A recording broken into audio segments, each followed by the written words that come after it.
Yo, what's going on, guys? It's Ash, and we're going to talk about a big announcement that's come in from I presume it's from the FA or something, but this is just the BBC reporting on this. So this was announced about 5 days ago. I must have missed the news of all the other stuff going on with international break, back in the Premier League. So yeah, but either way, let's talk about this because this is very, very big news actually. So, and it will affect teams like Newcastle and other teams that have had this issue. So, what is planning on moving? You can't see just behind this. It says the calendar for the international break is going to get changed. So, what in essence it's going to be is September international breaks are no longer are getting longer. Wait, what? International breaks are getting longer from 2026 in a move that will bring the disappearance of the October international break. Okay, so that's that. There we go. So it's been made for a couple of things. It says the 2026 World Cup final having the latest date for a summer World Cup since 1966. Is that a sign for anything since 1966? Is it coming home? No, I can't say that yet. Basically says the match being played on the 19th of July. So it says player welfare also featured in the discussions took place in the FIFA's consideration prior to approval.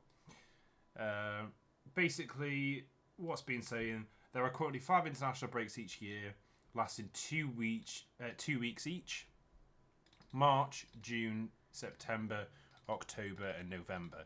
These are the 3 that I guess a lot of people have had the main issue with, because it's kind of just meant there's always like first when the Premier League starts off obviously in August, there's just breaks after breaks after breaks, which hurts clubs' progression. It hurts players getting back into the swing of things.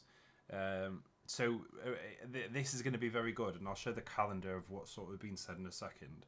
So it says, starting next year, there will be instead an increased September break with no October break and a regular November break. I did see someone, I think might be Mark Goldbridge that mentioned it would actually be, you would get the Champions League before the international break. Judging by this, it's the other way around actually. I don't know how that would work, because if it has 3 weeks off, it means that technically we would still be in the international break and Champions League's coming up. Don't know how that works logistically, but either way we'll see it. But either way, what he's saying is, while September break is getting longer, the removal of the October breaks mean that in total 1 week fewer in the domestic season is lost to international fixtures. So I think what it's just saying is 2 weeks are going to get added somewhere else. I don't know. Does it say? Where does it say? There is a 3-week gap for domestic matches in September. We'll play 4 international matches instead of 2. Right. Okay. So they're playing in. Oh God, that's actually that might even be worse. I'm not a big fan of that. 4 international matches. You see, I'm not a big fan of this because. So I'm a fan of the being pushed together, but I'm not a fan of it all being in September, because this is the start of a Premier League season, and what that means is a lot of teams, say England, we played against Andorra. You've got like the likes of, say, Moldova, San Marino, like all these countries that are not necessarily playing at the highest level. There's likely much, like you've seen Sunday leagues football, there's a much higher chance of there being a result in, say, an injury or something that could come, which obviously Wissa has had one. So if you play 4 games in quick succession in September, there could be a higher chance of players getting injured during this time. I'm happy about the change. I'm not too sure if I'm happy about when they've put it in. I think I would have preferred it if it was at the back end of the season, maybe. I don't know. What else was there? So June. Not really. Couldn't even do then. I don't know. Maybe just sprinkled an extra game in somewhere, but I don't know if I feel about all both of the games just going in September break. I don't know. But either way, so if you see here, it says the extended September break will be an abolished October break, mean the final round of the Premier League fixtures will take place on the weekend of the 19th to the 20th of September. and resume. Okay. Oh wait. Oh, actually. So okay, so I see now why Mark Goldbridge said the thing he did, why the thing he said. So basically, it's actually going to be moved back. So it's not when it normally starts in September. It's going to be delayed a bit, and then fall into the start of October. So I guess it's not necessarily as straightforward as what it says.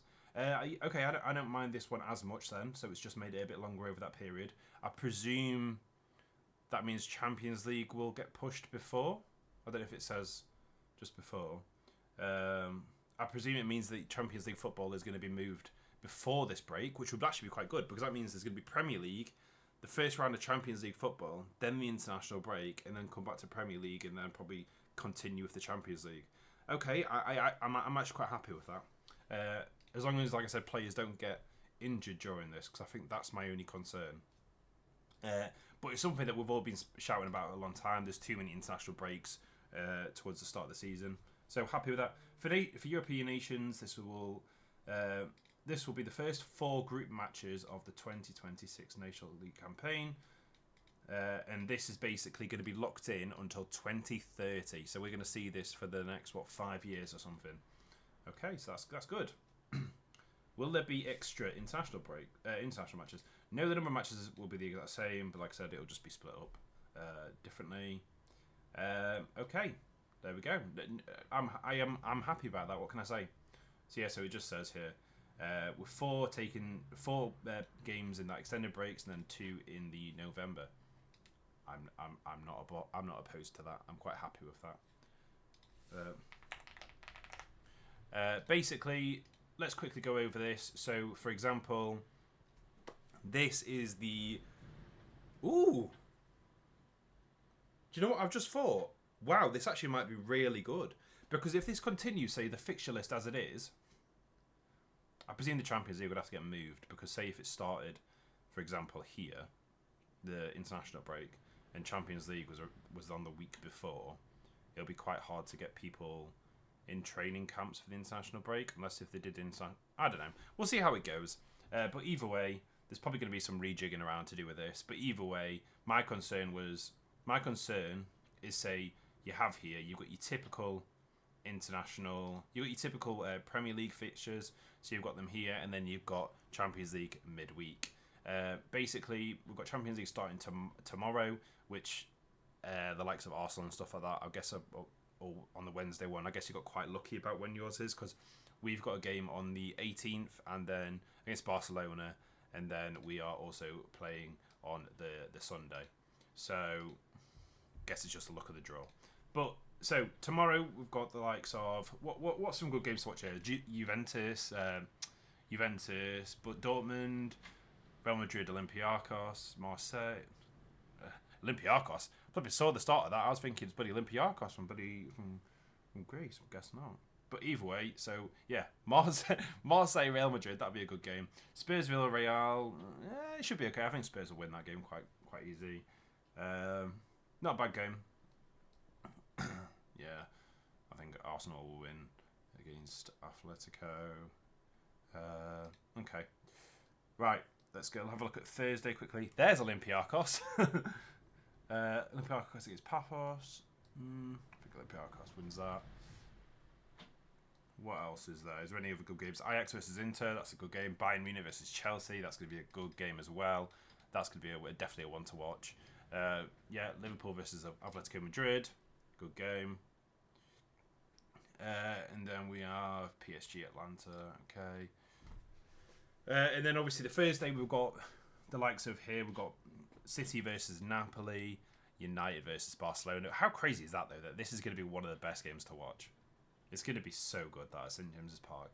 But either way, guys, yeah, the main thing that I wanted to talk about today was the international break being changed going forward. Very good, I think, for the health of the Premier League, because people are going to be able to get settled in a bit. The quality of international break might go up as well, because they would have had some Champions League football as well in between then. Just like I said, just got to hope that people don't get injured more because of the length of the international break and the competition obviously being a bit worse. We'll see. we'll see how it goes. But I think as a whole, it's definitely a positive, and I'm happy for that. So let me know what your thoughts are. Subscribe, like, peace.